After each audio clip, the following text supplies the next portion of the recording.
Thank you, Karine. President Biden is the oldest president in U.S. history. Why does White House staff treat him like a baby? No one treats the President of the United States, the Commander-in-Chief, like a baby. So there's this book that says that's ridiculous. When staff walked back claim. What sounded like a call for regime change in Russia, the president, quote, rather than owning his failure, he fumed to friends about how he was treated like a toddler. Was John Kennedy ever babied like that? So look, I'll say this.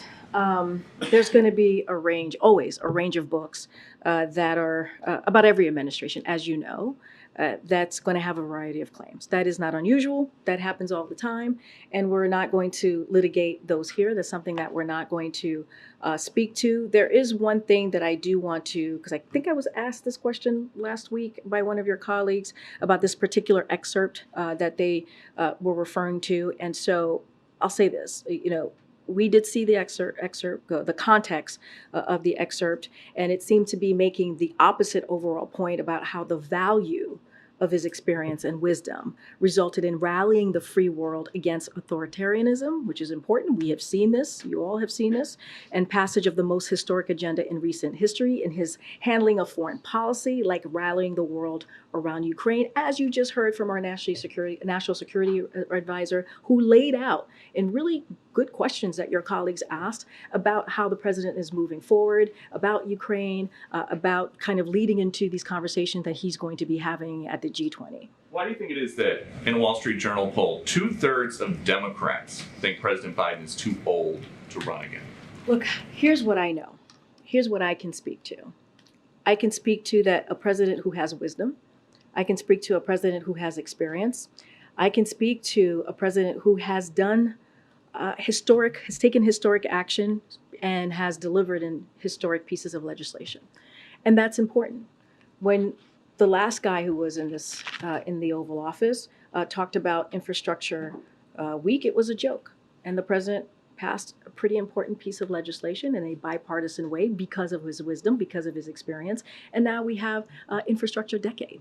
And it doesn't stop there. It starts last week. We talked about how the president beat Big Pharma, something that elected officials and politicians have been trying to do for 33 years. And he's been able to do that. And we introduced the first tranche, the first 10 drugs that Medicare can now negotiate on, right? And it's going to save money for our seniors, for Americans across the country. The gentleman that introduced the president, Stephen, who's 71 years old, paying $16,000 a month, $16,000 a month just to stay alive because he had cancer and diabetes.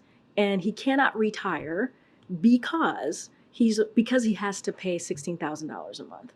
And because of the work that this president has done, he doesn't have to do that anymore.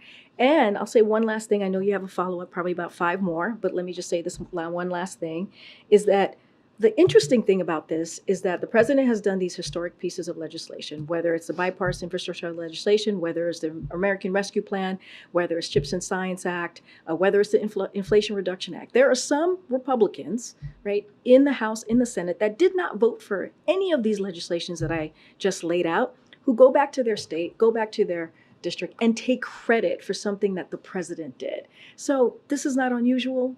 They did this in 2019, they did this in 2020, and they did this in 2022, and the president continues to prevail. Okay, just one more. The president said over the long weekend that he hasn't had the occasion to go to East Palestine. I just haven't been able to break. The derailment was on February 3rd. President Biden has not had a break since February 3rd. The president will go to East Palestine. He promised that he would, and he will. You saw him. So he was not on a break when he was in Lake Tahoe? I will say this again. The president is going to go to East Palestine, as he has said that he is committed to do. You saw him just this Saturday visit a rural area, right, that was devastated. Some parts were devastated by Hurricane Idalia, and he was there with the First Lady. They were able to hear directly from the American people, and he was able to talk about what is it that they need. What else do they need from the federal government? So the president is going to go to East Palestine. I don't have a time or date to announce at this time, but he will go.